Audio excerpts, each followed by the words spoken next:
Good evening and welcome to Chasing the Facts. I'm your host, Sam Chase, and with us this evening is Center Water District Commissioner and Chairman of the Commission, Mr. Rick Romano. How are you, Rick? I'm good. Thank you for having me. Oh, well, we're very glad to have you, and we're going to talk about all things water, which is, of course, a very important subject. But before we get into the discussion, we usually ask our guests to give us just a very brief biographical sketch, whatever it is you want to say, and then we'll get into the discussion. I've been here my whole life, grew up here, went to school here. I own a business in town, Charles Frederick Jewelers. And I've been there for a couple of decades, so it's been a great part of me being in the community and active. I've been on several boards. I'm a longstanding member of the parade committee, the business association. I'm active outside of the town in our industry. I've been a professional ski instructor for 25 years. I love being outdoors and doing things, just anything really. Very good, and of course, you did mention your business, Charles Frederick, so I'd like to give you a little plug here. It's a great place and a great way to support your local businesses. So if you have jewelry needs, folks, that's probably the place to go. See Rick, and he'll take care of you. So now, you've been a water commissioner for how long? So this is my second year. Second year.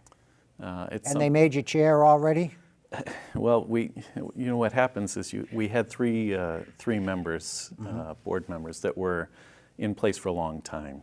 And when Bill Martin decided that it was a good opportunity for him to step down, I had a conversation with everybody, and I had been going to the meetings and following the district for a number of years, that it was a good time for me to come in. So I ran a year ago, April, I think it was.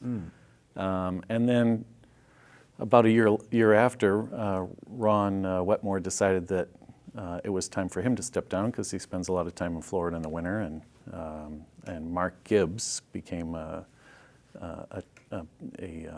commissioner along with John Harrington, who's been there for many years. Yeah, John's been on the board for how long? Forever. Long time. Forever. So it's a three-person board, and let's talk a little bit about how you guys are organized, because I think there's a misunderstanding from folks in town, and it makes perfect sense to me that they would misunderstand, because in most communities, I think in Massachusetts, the water department is an actual operating department of the town government. But that's not the way we're structured, so maybe you could talk a little bit about that. So Chelmsford has three water districts, three municipalities that operate within the state. And surprisingly, a lot of the water districts in the state are separate municipalities from the town. They can either operate from within the town, run by the town as an enterprise account, or in a case like us where it's a separate municipality. And they were created originally, more than 100 years ago, for the purpose of firefighting. So they were fire districts. They were fire districts, and many of them still have that label. We have a large amount of water capacity, but it was interesting to me that if we have 15 million gallons of water storage in our tanks, 80% of that is theoretically dedicated to fire suppression, for the fire department. So it started out as a fire prevention thing. More than 100 years ago, it wasn't practical to run water mains throughout the entire town, so it was really based geographically on what was practical at the time.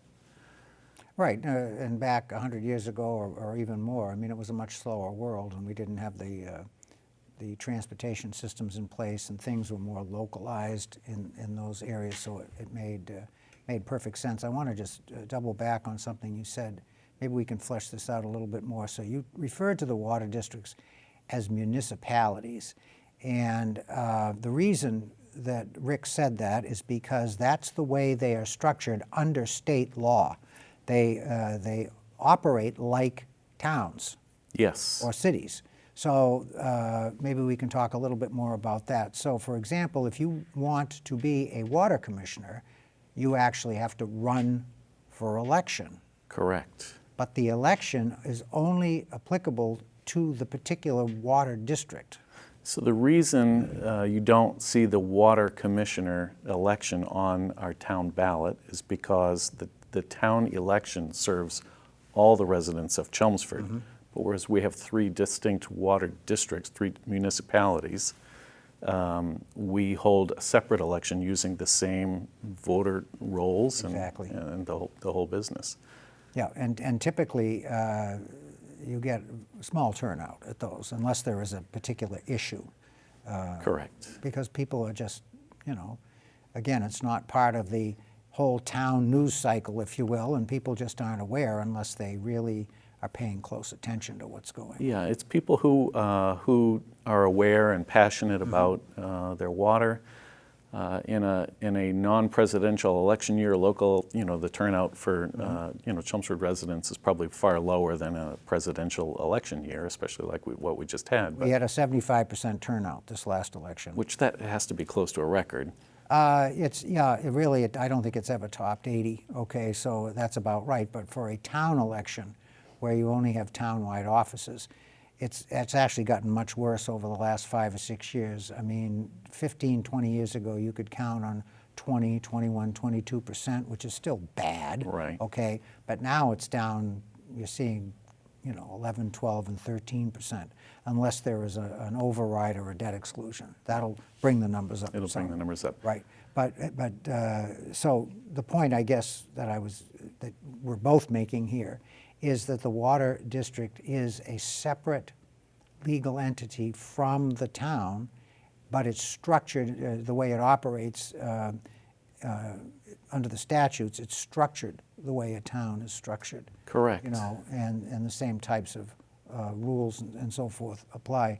Very, very confusing to people. They see the trucks going around town and it says Chelmsford Water District. So of course people think, Yeah. and why wouldn't they? Well, it's a part of the town, So, very, very interesting. So I think we've explained that very well. So what does a water commissioner do? What do you guys do? So our role is not to make day-to-day decisions. That's left up to the administrators and the operators and their supervisory roles that they have. We're more of the oversight, budget approval, long-term planning. We like to think that the day-to-day decisions are being made by the people that are there and have the knowledge of the day-to-day workings, and we're there to make sure that that those branches of our district are running efficiently and properly and following the rules, and so we're more of a oversight in a sense. So it's very similar to the structure that we have under our town charter. So we have a select board and we have a town manager. The select board does not actually run the town on a day-to-day basis. They're more of a policy setting thing, and they get involved, but not on a daily operational basis. So you've just Similar, yeah, yeah. very, very similar to that. So you have a professional person who is your superintendent. Yes, so we have 2 important supervisors at the district. We have Lisa Guatrali, who runs the administrative side of things, and that's a big umbrella from billing and all the... And she's been there a while. Yeah, she has. She's been there for a number of years. She does a lot, and she's got a big role. And then on the operations side, we have Brandon Canada, who came up recently, about a year ago, and he oversees the operational side of things. So he manages and takes care of all the operations side. Lisa takes care of all the administrative side, and both sides have a lot of work going on. You had a compliance person. We do, and we still You do. still do, okay. Yeah. Yeah. We had some changes. Todd, who is a good friend and worked for the district for a long time, went on. He had a great opportunity to become a superintendent in Billerica. So we moved some people around within the district and filled the roles, and it's actually worked out quite nicely. That's good. Yeah. That's good. So you're really at your full operational complement right now. I think within plus or minus one person, Yeah. we're close to working very efficiently. That's good. That's very good. So we were talking a little bit off air, which of course we always do, right? And we were saying that people tend to take water and water usage, supply and so forth for granted. I've lived in my house now for 40 years, and I can't think of a single time when I've had an interruption in service or there's been any serious situation where I couldn't get my water service. I mean, you know, you get once in a while the brownout thing when they're flushing hydrants and stuff like that, but that's true of any water system, I would think. So we take it for granted, and the only time we really pay attention is when the summertime comes and they tell us we can't water our lawns as much as we'd like to. And we would love to tell everybody to water their lawns because, you know, the more you water, the more water you use. We do generate revenue that way, but we have to think about the environment and our water supply and the whole bit. But it's kind of a double-edged sword, because if you get a rainy summer, revenue goes down. exactly, and people watering their lawns and they wait a minute, where's the revenue, right? Yeah. So it's not something we take lightly. That the water restrictions are the guideline for the water restrictions are set by the state. People think that we arbitrarily set the water restrictions. Of course they think that. But we don't. You know, they tell us, Right. you know, where the drought status is, and they look at the reports, and you know, they will give us a guideline of a level 1 or a level 2, or in a worst case scenario, a level 3 restriction. I think that's very important. I'm glad you were talking about this, because I just can't tell you the number of times people have said to me, you know, especially if you go through a very wet spring, you know, and which we just did actually recently, and the water restrictions come as a matter of course. It's just, there's no deviation, okay? Right. And people say, you got to be kidding me. We've got all this water, okay? Well, how are we doing for water right now? We're in a drought situation. Terrible drought. Yes. Chelmsford has one of the largest storage capacities of any municipality like us, like our size. We're very, very fortunate, and it's very well run. So we have the ability to pump a lot of water, which is restricted by the state. And we do pay for that water that comes out of the ground. Talk a little bit about how the state oversees that situation. You said restricted by the state. So Chelmsford overlaps two, what's the word, but Aquifer? yes, watersheds, the Merrimack Watersheds, and the Concord okay. River. And those are the two sources that saturate the ground where we draw our water from. And we have limits on each watershed from what we can take from each one. So all of our water comes from wells, basically. It does, Yes. but those wells pull from two different sources of water. Okay. We have 17 wells, 15 of which are what I would call used on a regular basis. So we are allowed a certain number of millions of gallons per day from one watershed, and a certain number of millions of gallons a day from another watershed, and we're really not allowed to exceed that. Have we ever? We try very hard to stay in compliance. If there's one thing I can tell you is that the district is really well run. They pay close attention to the amount of water we're drawing, the amount of water we're pumping, storing. I learned the other day through a conversation that sometimes we don't even know we have a water main break until we notice that an alarm goes off to let us know that the water level in a tank is dropping much faster than it should. And then we have to backtrack and figure out where that leak could be, because sometimes it's not reported to us. How in God's name do you even do that? They know which tank, if Okay. a certain tank is dropping, that means they know which neighborhoods that tank is servicing. So they know the leak is going to be narrowed down to that area of town. And from within that, then they know logically what areas are problematic for the water lines that run through the streets. We have an upsurge every time we pave a road. we have an upsurge in water main breaks. The vibrating compactors. Yeah, that makes sense. You know, and then when we dug everything up for the town sewers, now you got layers on layers of pipe and digging and undug and redug. How And far down are the pipes from the surface? they can be. We had a water main break in front of my house about a year ago, and I was surprised. What kind of service did you get, Mr. Commissioner? I got nothing special, nothing out of the ordinary, but I can tell you it was fantastic. I think the pipe was about 8 feet under the surface of Really? the roadway. Yeah, so it has to be, yeah.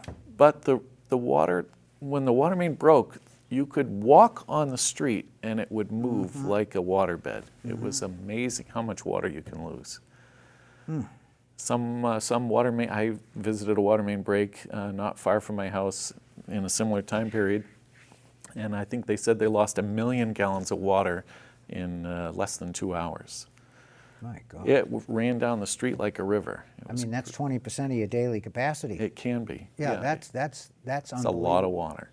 I think the last time I saw of course, I live in the center of town on River Meadow, and actually Where I grew up. you and I were neighbors. I remember Rick when he was a little guy, right? And we had a break on Brook Street. I think it was last year.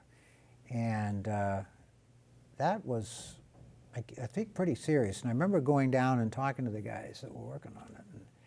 And, normally, it's a day. They find the thing and they fix it, and then it's just a matter of, you know, filling it in and having the town come and repave.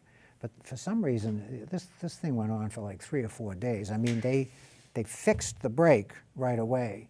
But there were other issues that were related to that. They were doing something. They were doing some testing, or I don't know. I didn't understand. I mean, There's always a lot more to it. exactly. That's my point. It wasn't just a simple break. They had to do a lot of other things before they could actually close up the hole. Yeah. And so I was actually quite impressed, you know, with the amount of attention that they paid to that. They've spent a lot of attention. They paid a lot of attention, and they've spent the resources to buy the right equipment to do the job in as quick a way as they can. And sometimes the break, you know, could be the type where they just put a coupling in. Sometimes they have to remove a whole section of pipe. I think that was it. This was far more serious than just a. Yeah, and these guys get in the hole, and they, men and ladies, we have a female operator on the crew as well, and they'll be in the hole and they're digging, you know, and they're going as quickly as they can, but being as safe as they can. And then once everything is settled, they fill it back up, and the water district repaves the road. Oh, you do that? Yes. Oh. It's tremendously expensive. I did not know that. It depends on the severity of the break as to whether we patch it ourselves or whether we have to hire it out to a paving company. But it is something we have to do ourselves. That brings up another question, which I didn't even have on the outline here, but let's talk a little bit about it. Water rates, because if you've lived your whole life in Chelmsford and been a beneficiary of the, and I'll call it the municipal water, because that's what it is, you are a municipality, but as opposed to being on your own private well, you're kind of spoiled, because if you move in closer to Boston and you are within the auspices of the Mass Water Resources Authority, you're going to pay probably anywhere from 5 to 10 times what you pay in Chelmsford. I have friends that live in the Somerville and Arlington area, and their water bills, and they don't use any more water than I do. No. Okay? And my bill is, typical bill is probably, I don't know, $150, $160 A quarter? a quarter, which, and people say, oh, that's a lot. Well, if you were in one of the MWRA towns, why, you might be looking at $1,200, $1,300, $1,400 a quarter. Yeah. Okay? So I'm of the opinion that we just get a tremendous value, you know. And I think we do too. And when Yeah. it comes to the water rates, this year we voted not to increase the water rates for our really, in the water. face of inflation, that's quite a feat, I think. I can't emphasize enough how well run the district is, financially, operationally, equipment, everything. We raised rates slightly the first year I was there. This year, we realized we didn't need to raise them, so we're not going to. We represent the water takers, the commissioners. So, our best interests are the residents' best interests. So we try very hard to keep the water rates as low as we can. We know we've got some looming large projects on the horizon in related to PFAS removal. So we're trying our best to keep the rates as low as we can. We know that there's some challenges ahead. We're trying to be cognizant of, not taking advantage. Right. So that's all very good information. And again, being a 46-year resident of the town and paying attention to the operations and the water, and knowing what goes on in other towns and other districts, not to say that they're poorly run, okay? No. But just by way of comparison, I've always had the impression that things were very well managed, good oversight. I was a little bit more involved in that when I was on the select board. You guys would come before us every year and make a nice presentation, and you'd bring us some of that nice water. Do you still do that? I don't. We do have to go each year. Yeah, okay. I guess maybe I've missed those meetings, but I always enjoyed that, and getting the updates and the slides and the graphs and everything, and probably I only understood about 40% of it, but it was still very interesting. You talk about PFAS, so this is a big thing, and it's not a funny thing. I mean, this is a chemical situation where chemicals have gotten into the groundwater, and the sources of PFAS are many. Yep. It's a chemical that we love to hate. It's Right. in everything. It got a lot of focus a couple of years ago, the North Chelmsford Water District, because of the DPW being very, very close to the wells up there. Yes. All right, so there was a lot of talk about that, and if you were a resident and you didn't know anything about the water districts, PFAS or anything, you could tune into the select board meetings and get the impression that this was strictly a North Chelmsford problem. Ugh. I mean, and I'm not saying that people were doing that deliberately, Right. but because they were so focused Yes. on that problem and you didn't know anything about the subject, you think, oh my God, this is a problem they're having in North Chelmsford. And then you get acquainted with that, and then you realize this isn't just a North Chelmsford problem, it isn't just a Chelmsford problem, this is a national problem. It's a worldwide problem. Or worldwide, even worse, worldwide problem. So talk a little bit about that and some of the things that the district is doing to keep people safe, remediate, whatever. So it's a chemical that was, to the best of my knowledge, was invented by the Dow Chemical Company and then adopted by DuPont.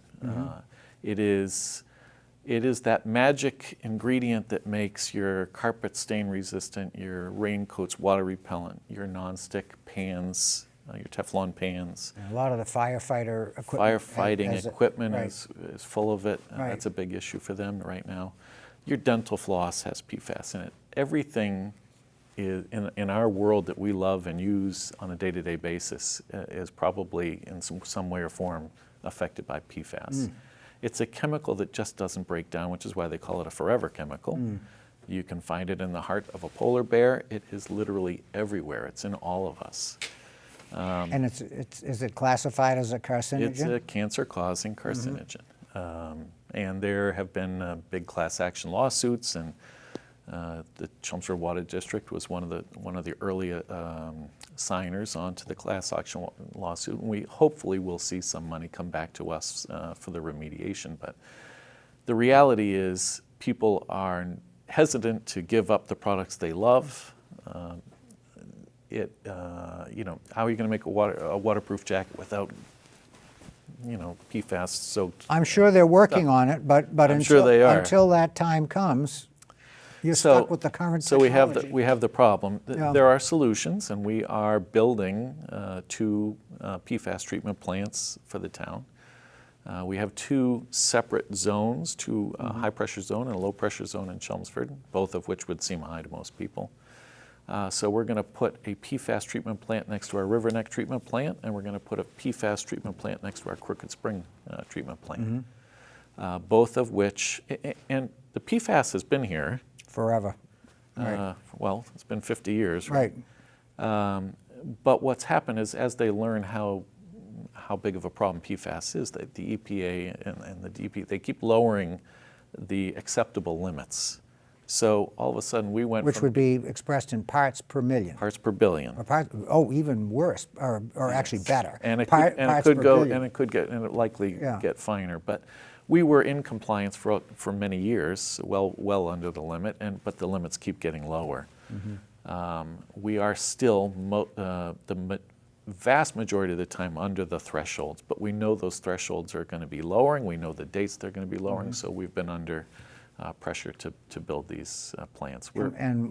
So what do you folks do when you exceed that number? So there is a mechanism to notify the Yes. So anytime something like PFAS happens, we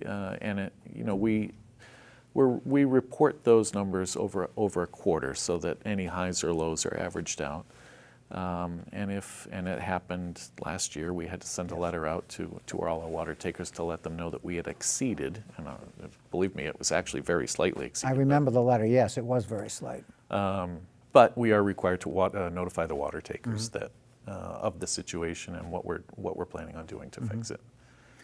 And I think that's the only time I ever remember it happening. That's the only one that I remember Yeah. in recent times. And again, not to minimize the problem, but still, it was just you were barely exceeded the criteria. Now, of course, they've tightened up the standard. Yes. So it's even more restrictive. Parts per billion. That's a very difficult.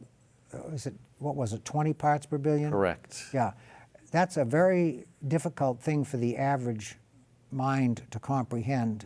Once you exceed millions, I mean, the concept of a billion to me, like $1 billion, that just doesn't even mean anything. Right. If you took a glass of rainwater, it would violate the standard. Your rainwater probably has more PFAS in it than your drinking water. Well, that's a very good point. That's a very good point. So it's not 100% controllable by people dumping chemicals into the ground. I mean, it's Well, the problem is that, that there's only so much water in the world. It's either in the sky, in the ocean, in the ground, in our rivers and streams and lakes. But that chemical just keeps moving its way through the whole Right. cycle, Right. and it spreads itself over the entire world. And people in town, I know, they will not drink the Chelmsford water. They drink the bottled water, whatever it is. I have no qualms about drinking the Chelmsford water. I happen to think it tastes good. I do too. I like it. We have which I suppose most people do today, we have the refrigerator that has the water and the water filter and everything. And allegedly, the filter we use is it says right on there that it handles the PFAS. Yeah, and that's something you want to look at. Not all bottled water is free from PFAS. Well, I always laugh because, I say to people, do you know where that water comes from? And of course they don't. Right. I mean, just because the company says this is where the water comes from, it may not, and they're not going to put it on the label. No, right. So again, I feel very safe in drinking the Chelmsford water. The only thing I do notice is that our water in Chelmsford tends to be very hard. So we have a lot of iron content. Yes. Which is why we don't use 2 of our 17 wells on a regular basis, because the iron content is so high. Those are the wells that happen to be over by in East Chelmsford as well. I think they're plagued with the same issue as those 2 wells. Right. So we do treat our water for iron and all sorts of volatile and different compounds that can be found in water. And we do a fabulous job of filtering all of that stuff out. But the one thing that's too small for our filters to currently protect us against is PFAS.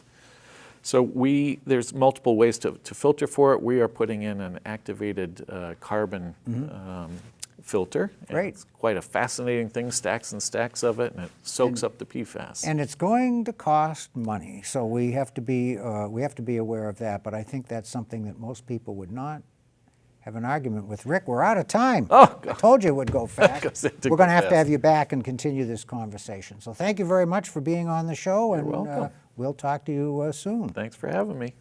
That's a wrap.